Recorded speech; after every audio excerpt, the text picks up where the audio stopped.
warahmatullahi wabarakatuh. Pertama-tama marilah kita panjatkan rasa dan puji syukur kita kehadirat Allah Subhanahu wa taala. Dan tak lupa pula sholawat dan salam kita aturkan kepada baginda Nabi besar Muhammad sallallahu alaihi wasallam. Oke. Sebelum saya memulai mata pelajaran tentang konsep ilmu ekonomi, di sini saya akan mengecek kehadiran kalian semua. Dan sebelum mengecek kehadiran atau absensi, marilah kita berdoa terlebih dahulu sebelum memulai pelajaran kali ini. Berdoa mulai. Berdoa selesai. Oke, saya akan mengecek kehadiran kalian semua. Sini yang pertama, Dimas hadir.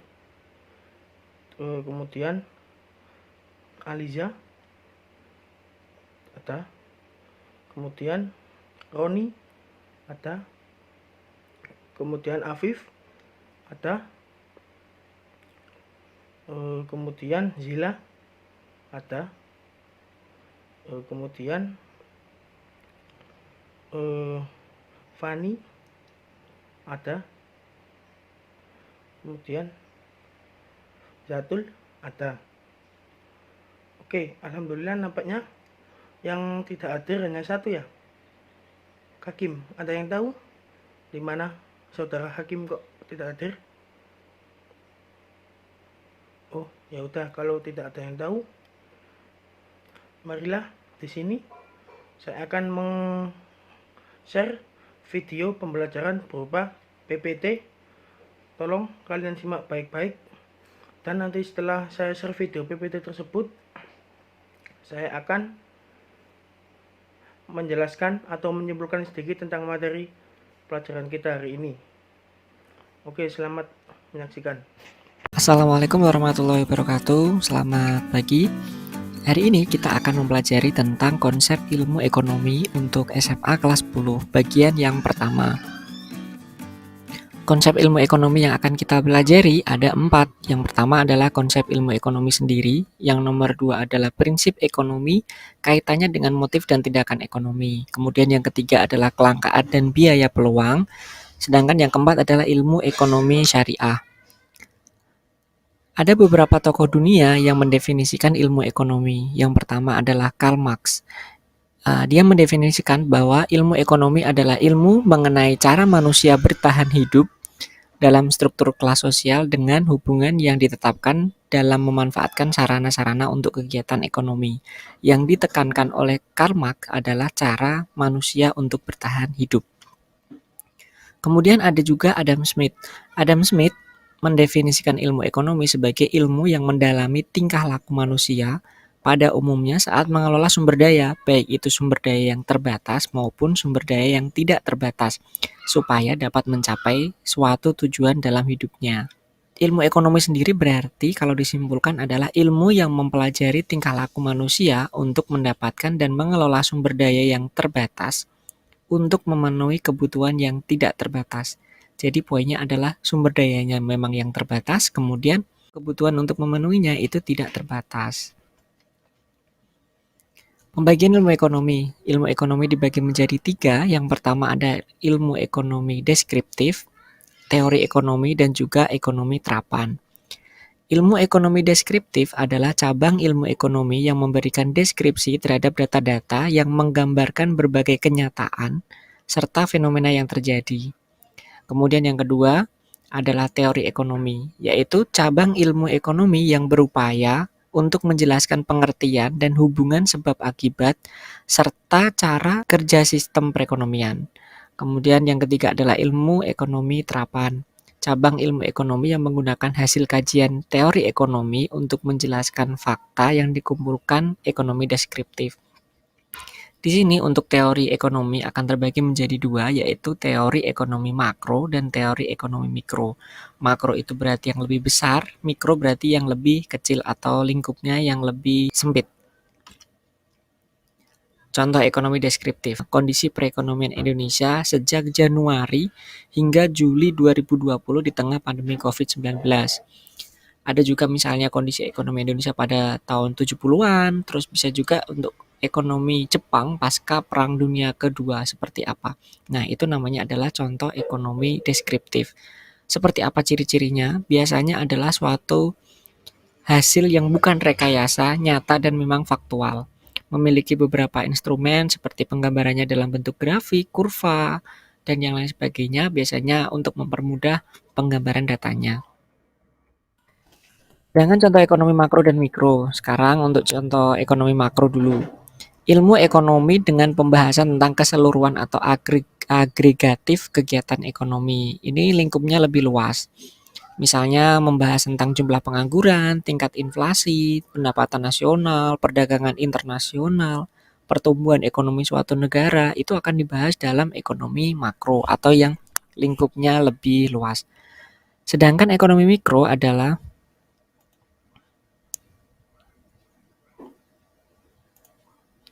Sedangkan ekonomi mikro adalah ilmu ekonomi yang mempelajari tentang kegiatan perekonomian dalam ruang lingkup yang kecil atau khusus. Contohnya perilaku konsumen, saluran distribusi, penentuan harga, kegiatan produksi, juga strategi pemasaran. Contoh dari ekonomi terapan, pemanfaatan ilmu ekonomi menggunakan kajian teori ekonomi untuk menjelaskan fakta-fakta yang dikumpulkan ekonomi deskriptif untuk mengatasi masalah-masalah ekonomi tertentu. Jadi dia menggunakan kajian teori ekonomi untuk menjelaskan fakta-fakta yang dikumpulkan ekonomi deskriptif. Nah, contohnya ekonomi yang diterapkan dalam koperasi berarti ekonomi koperasi, ekonomi yang diterapkan dalam perbankan berarti ekonomi perbankan, ekonomi yang diterapkan dalam kebijakan moneter berarti ekonomi moneter. Begitu juga dengan kewirausahaan, politik, dan juga pertanian. Berarti ilmu ekonomi yang diterapkan dalam bidang pertanian. Metode ekonomi ada 4. Metode ini dipakai atau digunakan untuk memecahkan permasalahan-permasalahan ekonomi. Ada yang menggunakan metode yang pertama yaitu metode deduktif. Metode deduktif ini memecahkan masalah sesuai dengan teori, prinsip hukum dengan aturan-aturan dasar dari ekonomi lainnya. Jadi dia mencari teori-teori atau prinsip-prinsip hukum yang sudah sesuai. Nah, itu digunakan untuk memecahkan masalah. Sudah ada sesuai dengan teori-teori yang sudah dipelajari sebelumnya. Berbeda dengan yang nomor 2 atau metode induktif. Metode induktif ini mencari atau mengumpulkan dulu data-datanya, kemudian mencari jalan keluar pemecahannya dengan segala konsekuensinya. Jadi terbalik. Kalau untuk deduktif dia cari-cari materi dan teorinya terlebih dahulu, terus berarti kalau ada masalah ini sesuai dengan teori ini, pemecahannya adalah seperti ini. Nah, kalau induktif berbeda. Dia mencari atau mengumpulkan data-data dulu. Oh, ternyata ini efeknya ini efeknya ini. Baru nanti dicari untuk jalan keluarnya. Terus kemudian yang ketiga adalah metode matematis. Metode matematis ini memecahkan masalah ekonomi dengan pemecahan secara matematis atau hitungan matematika.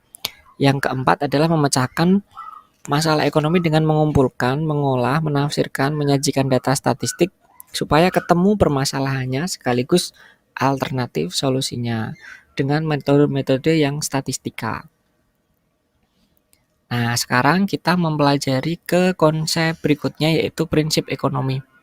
Prinsip ekonomi itu apa sih?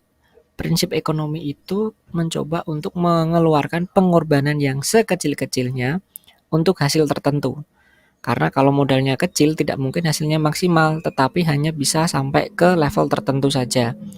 Jadi pengorbanan sekecil-kecilnya untuk hasil tertentu, kemudian pengorbanan tertentu untuk hasil yang maksimal.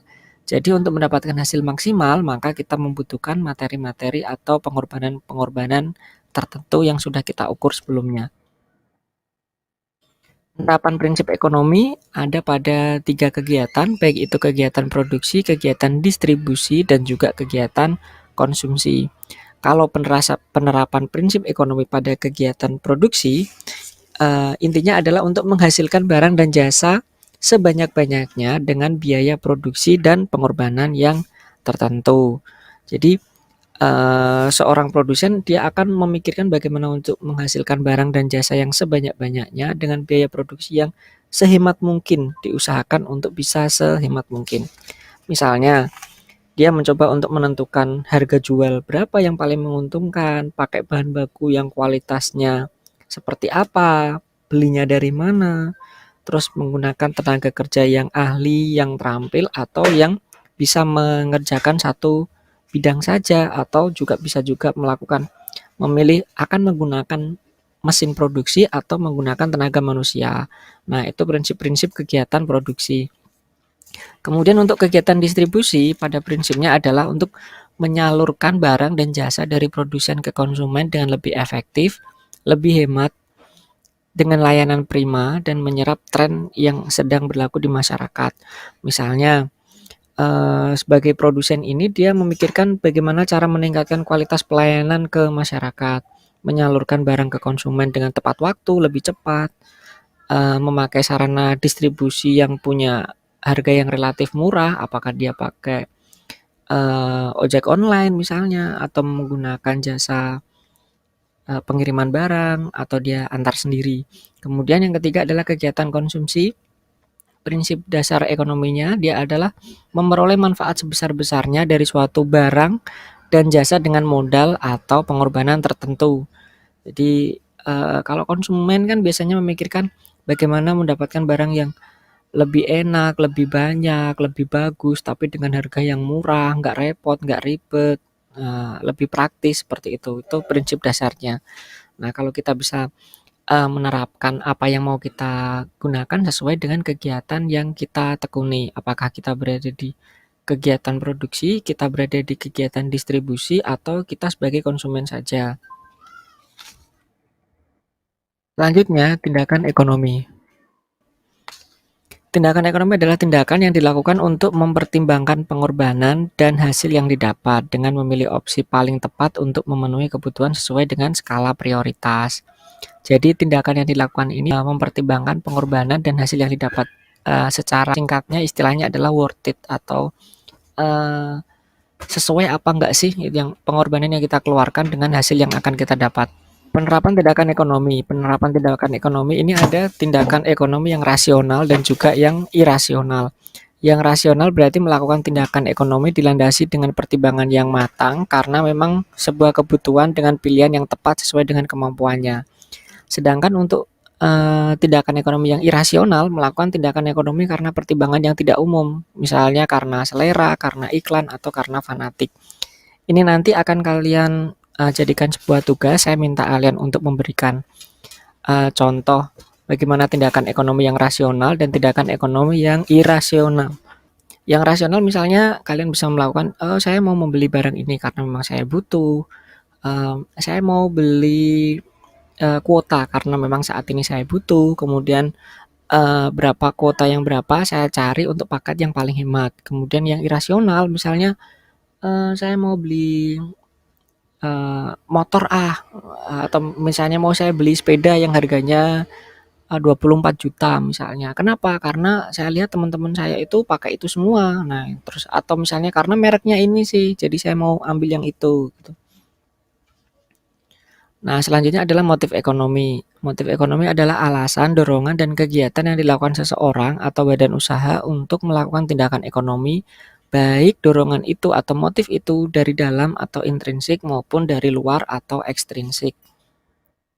Motif ekonomi ini ada 4. Yang pertama, motifnya adalah untuk memenuhi kebutuhan. Dia bekerja atau melakukan tindakan-tindakan ekonomi karena untuk memenuhi kebutuhan. Nah, itu motif yang pertama. Kemudian yang kedua adalah motif memperoleh laba. Kenapa sih kamu mau melakukan tindakan ekonomi? Ya, karena ingin mencari laba atau mencari keuntungan. Nah, itu motifnya. Ada juga untuk yang motifnya adalah untuk mendapatkan kekuasaan ekonomi. Maksudnya adalah kekuasaan ekonomi ini dia ingin menguasai pasar, dia ingin bisa mengatur harga, dia bisa membuat standar produk tersendiri dari pesaing-pesaingnya. Jadi dia bisa menetapkan atau menguasai pasar tertentu. Selanjutnya yang keempat adalah untuk motif atau penghargaan atau prestis. Dia ingin dihargai, lebih dianggap, lebih dilihat, sehingga dia melakukan tindakan tertentu tersebut, atau misalnya dia melakukan tindakan ekonomi tersebut. Dia mau beli jam yang mewah, dia mau beli laptop yang mewah, dia mau beli misalnya handphone yang bagus. Ya, apakah bagus itu sesuai dengan fungsinya atau bagus karena cari mereknya. Nah, itu biasanya tergolong pada motif ekonomi yang mencari penghargaan atau prestis. Oke, hari ini kita sampai di sini dulu pembelajarannya tentang konsep dasar ilmu ekonomi. Materi ini akan kita lanjutkan lagi ke pertemuan selanjutnya yang mempelajari tentang kelangkaan, biaya peluang, cara mengatasi kelangkaan, dan ekonomi syariah. Selanjutnya silakan kalian untuk mengisi absen di Google Form yang sudah saya sediakan. Ada 2 pertanyaan, nanti silakan kalian isi, kemudian kalian beri review apakah kalian bisa mengikuti pembelajaran saya atau tidak. Terima kasih. Assalamualaikum warahmatullahi wabarakatuh. Ya, oke. Saya akan melanjutkan. Apakah dari kalian semua sudah menyimak materi pembelajaran dari video PPT tersebut dengan baik? Oke, kalau sudah, nanti saya akan mengecek kalian dengan menanyakan salah satu dari materi isi pembelajaran kali ini. Oh iya, sebelum kita melanjutkan pembelajaran pada pagi hari ini, saya mau mengingatkan, jangan lupa tetap mematuhi protokol kesehatan dengan menerapkan prinsip 3M, memakai masker, mencuci tangan, dan menjaga jarak. Karena itu akan mencegah kita dari tertularnya virus corona COVID-19 tersebut. Oke.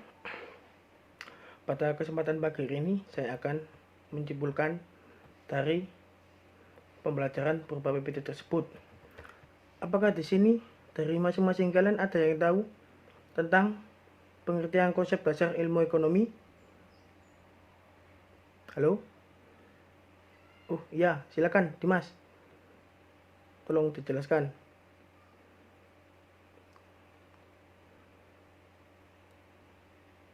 Oh ya, sangat betul sekali. Adakah yang tahu lagi yang ingin menjelaskan tentang konsep dasar ilmu ekonomi? Nampaknya sudah tidak ada ya. Oke, saya akan menjelaskan sedikit tentang konsep dasar ilmu ekonomi. Di sini kata ekonomi berasal dari bahasa Yunani yaitu oikonomia yang terdiri dari kata oikos berarti rumah tangga dan nomos berarti aturan. Jadi, oikonomia diartikan sebagai aturan atau manajemen dalam rumah tangga. Pemikiran Yunani inilah yang nantinya dikembangkan para ahli untuk mendefinisikan ilmu ekonomi. Kemudian, dalam Kamus Besar Bahasa Indonesia atau KBBI, ilmu ekonomi merupakan cabang ilmu yang tertuju pada asas-asas produksi, distribusi, konsumsi, serta berbagai hal yang menyangkut pemakaian barang atau kekayaan. Ilmu ekonomi juga sering diartikan sebagai ilmu pengetahuan tentang segala kegiatan manusia dalam memenuhi kebutuhan hidupnya. Itu pengertian dari konsep dasar ilmu ekonomi. Terus, pengertian ekonomi menurut para ahli.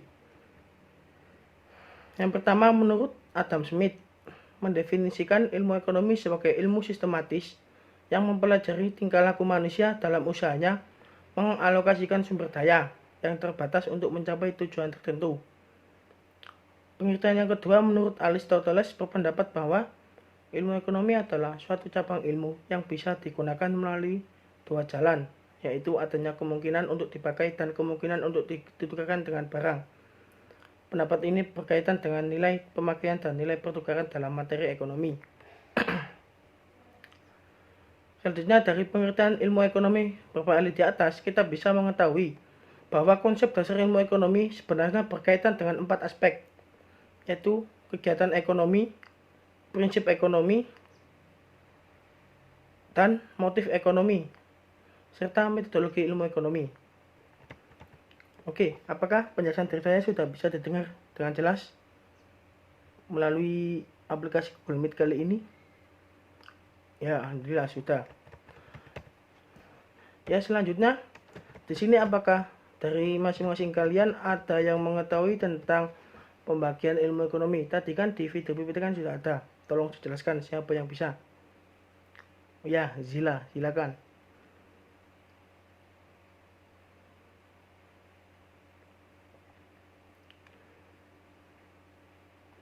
Ya, sangat benar sekali. Apakah ada yang ingin menambahkan jawabannya dari Mbak Zila? Oh, nampaknya sudah tidak ada ya. Oke, saya lanjutkan.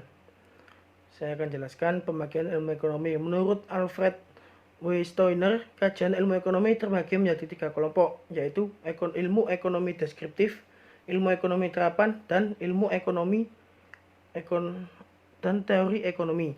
Yang pertama, ilmu ekonomi deskriptif. Ilmu ekonomi ini akan memberikan deskripsi terhadap data-data yang menggambarkan kenyataan atau fenomena yang terjadi. Lewat ilmu ekonomi deskriptif, kamu bisa melakukan analisis untuk menggambarkan kondisi sebenarnya dalam kegiatan perekonomian. Selanjutnya, yang kedua, ilmu ekonomi terapan. Ilmu ekonomi terapan ini berkaitan dengan pemanfaatan ekonomi secara praktis oleh individu atau kelompok dalam mengambil kebijakan, pedoman atau standar dengan tujuan mengatasi masalah ekonomi tertentu. Yang terakhir, ilmu ekonomi terapan. Ilmu ekonomi teori. Ilmu ekonomi teori ini berupaya menjelaskan pengertian dan hubungan sebab akibat serta cara kerja sistem perekonomian. Jenis ilmu ekonomi ini berlandaskan pada hasil observasi terhadap aksi dan reaksi kegiatan ekonomi dalam kehidupan masyarakat. Pada perkembangannya, ilmu ekonomi teori terbagi menjadi 2 jenis, yaitu teori ekonomi makro dan teori ekonomi mikro. Apakah di sini ada yang tahu tentang teori ekonomi makro dan teori ekonomi mikro? Ya, nampaknya kalian masih malu-malu ya. Ya udah, kalau tidak ada yang tahu, saya akan menjelaskan sendiri. Teori ekonomi makro di sini membahas kegiatan ekonomi secara menyeluruh. Analisisnya bersifat global dan berfokus pada permasalahan sistem perekonomian secara keseluruhan. Contohnya yakni pengangguran, inflasi, suku bunga, dan pertumbuhan stagnan. Yang kedua, teori ekonomi mikro membahas tentang perekonomian dalam ruang lingkup kecil atau khusus. Biasanya teori mikro ini mempelajari perilaku individu, rumah tangga, perusahaan dalam membuat keputusan untuk mengalokasikan sumber daya yang terbatas. Permasalahan ekonomi yang sering terjadi dalam teori mikro, misalnya penetapan harga pasar, kenaikan bahan bakar, praktik monopolistik, dan panjangnya saluran distribusi. Kemudian materi yang ketiga tentang prinsip, tindakan, dan motif ekonomi. Prinsip ekonomi di sini, dalam prinsip ekonomi itu, manusia dalam memenuhi kebutuhannya akan berusaha mencapai hasil sebesar-besarnya dengan pengorbanan sekecil mungkin. Prinsip ekonomi juga menunjukkan suatu cara bertindak untuk mencapai hasil tertentu dengan menggunakan biaya seminimal mungkin. Yang kedua, tindakan ekonomi. Tindakan ekonomi diartikan sebagai upaya untuk memperoleh keuntungan sebesar-besarnya dengan berlandaskan prinsip ekonomi. Upaya ini juga dilakukan untuk dapat mengatasi rasa kurang makmur atau keinginan menjadi makmur. Dan biasanya seseorang yang melakukan tindakan dengan prinsip ekonomi akan mengutamakan kebutuhan yang bersifat penting dan mendesak. Yang terakhir, ini motif ekonomi. Motif ekonomi merupakan hal-hal yang menjadi penyebab masyarakat melakukan tindakan ekonomi. Contoh motif-motif ekonomi yang ada dalam kehidupan sehari-hari, di antaranya yang pertama yakni keinginan menjadi makmur, memperoleh penghargaan, motif sosial ingin menolong sesama, menaikkan status sosial, dan motif bertahan hidup dan diterima di lingkungan masyarakat. Ya, itu sedikit penjelasan dari saya. Apakah bisa dipahami atau ada yang ingin ditanyakan dari kalian? Oh, nampaknya sudah tidak ada ya. Oke, baik. Kalau sudah tidak ada, tadi kan di akhir video PPT kan dijelaskan bahwa ada tugas untuk mereview dari materi pembelajaran kali ini. Dan dikumpulkan di Google Form yang telah saya share di grup WA kan? Ya, apa sudah masuk? Ya, oke, kalau sudah masuk. Demikianlah, kalau begitu saya akan akhiri pertemuan kita pada pagi hari ini dan akan insya Allah dilanjutkan pada pertemuan minggu depan. Oke, sekian pertemuan pada pagi hari ini. Apabila dari saya. Ada salah kata atau salah ucapan, saya sebagai guru mohon maaf yang sebesar-besarnya. Saya akhiri. Assalamualaikum warahmatullahi wabarakatuh.